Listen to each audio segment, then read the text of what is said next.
Para ulama berbeda pendapat tentang hukum membacakan Al-Quran di kuburan. Menjadi dua pendapat. Imam Syafi'i rahimahullah mengatakan boleh. Sementara Imam Ahmad bin Hanbal mengatakan tidak boleh.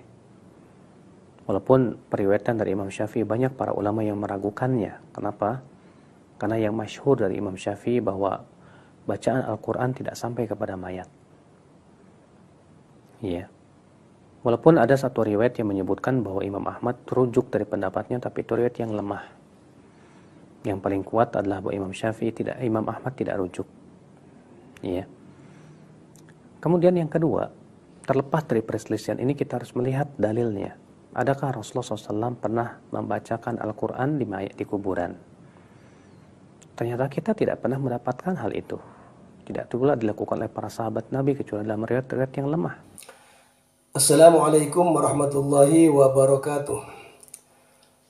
Orang membaca Al-Quran di kuburan itu tidak selamanya dalam rangka menghadiahkan pahalanya kepada ahli kubur. Ada orang membaca Al-Quran memang karena mencari pahala saja, memang menghatamkan saja, mencari ridho Allah. Ada orang yang membaca Al-Quran karena dia berhajat kepada Allah, ingin ditunaikan hajatnya. Lalu dia menghatamkan Al-Quran di kuburan para wali seperti Sunan Ampel, Sunan Muria, dan lain sebagainya. Ada orang yang bernadar, jika keinginan diluluskan, jika cita-citanya sukses, jika bisnisnya goal, maka saya akan menghatamkan Al-Quran di kuburan ini. Jadi tidak semuanya dalam rangka memberikan pahalanya kepada ahli kubur, tidak. Jadi sangat beda sekali dengan fatwa para ulama-ulama terdahulu di kitab-kitab mereka yang selalu mengaitkan apabila orang membaca Al-Quran di kuburan mesti tujuannya menghadiahkan pahalanya kepada ahli kubur. Tidak mesti demikian. Sebab apa? Kalau orang menghadiahkan pahala itu tidak mesti di kuburan, dari rumahnya juga bisa. Baca Fatihah, kirim Yasin. Bagi yang berpendapat itu sampai pahalanya ya dari rumah cukup.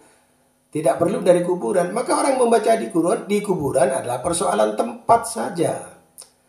Bagaimana tempat membaca Al-Quran di kuburan? Boleh apa tidak? Ya boleh. Selama tidak jelas ada larangan dari Rasulullah, ya boleh saja. Karena perintah membaca Al-Quran itu bebas tempat, bebas waktu. Sudah saya jelaskan pada segmen yang pertama, yaitu ada ibadah yang diatur waktunya seperti sholat dan puasa. Ini diatur waktunya. Sholat fardu, puasa Ramadan, waktunya diatur. Tapi tempatnya bebas. Orang mau sholat di mana saja silahkan. Orang mau puasa di mana saja boleh. Mau dipuasa di rumah, di sawah boleh. Di sungai boleh. Di kuburan boleh. Tidak ada larangan orang berpuasa di kuburan. Di WC juga boleh orang berpuasa. Sedang puasa Ramadan masuk WC, ini tidak batal puasanya dan tidak haram. Jadi puasa itu adalah ibadah yang bebas tempat. Waktunya saja yang diatur. Yang kedua, ada ibadah yang diatur waktu dan tempat. Seperti pelaksanaan ibadah haji. Bulan Dzulhijjah dan harus di Makkah. Ada ibadah yang nomor 3. Ini ibadah bebas waktu dan tempat. Seperti baca Al-Quran, baca selawat, baca zikir, baca istighfar, di mana saja boleh. Secara umum demikian ya. Kecuali ada larangan yang jelas dari Rasulullah. Jadi yang dicari itu bukan contoh Nabi baca di mana, bukan demikian. Perintahnya, apakah ada orang membaca Al-Quran itu? Apakah ada perintah membaca Al-Quran? Ada. Banyak. Surat Al-Ankabut ada, utlu ma uhiya ilaika minal kitab. Bacalah apa yang telah diwahyukan kepadamu, yaitu Alkitab, Al-Quran. Di hadis juga banyak, iqra'ul Qur'ana fa innahu ya'ti yaumal qiyamah syafi'an li ashabi. Banyak perintahnya. Nah, maka kalaupun ingin membatasi, maka cari larangannya. Bukan mencari contohnya Nabi baca di mana. Ini umpama di Arab itu, di Arab Saudi kan banyak pohon korma. Umpama ini Nabi pernah baca Al-Quran di bawah pohon kurma umpamanya. Ya kan? Lalu kita berdalil, oh di Indonesia tidak boleh membaca Al-Quran di bawah pohon mangga. Karena Nabi tidak pernah membaca Al-Quran di bawah pohon mangga. Ini konyol. Ini konyol, jangan membatasi sendiri. Nabi tidak pernah baca Quran di kuburan. Tapi belum pernah ditemukan larangannya.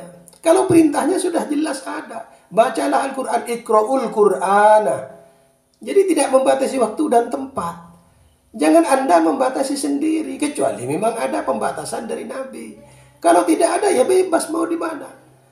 Kebetulan Anda menjadi astronot pergi ke bulan, baca, hatamkan Quran di sana. Jangan nunggu Nabi baca di sana. Makanya agama itu harus cerdas, ya, harus cerdas. Kalau semuanya harus diukur dengan ini terlalu sempit. Nabi Muhammad itu di Saudi Arabia, kita di Indonesia, harus dicari. Kapan apa Nabi pernah baca Quran di Jakarta ya? Ini repot lagi nanti.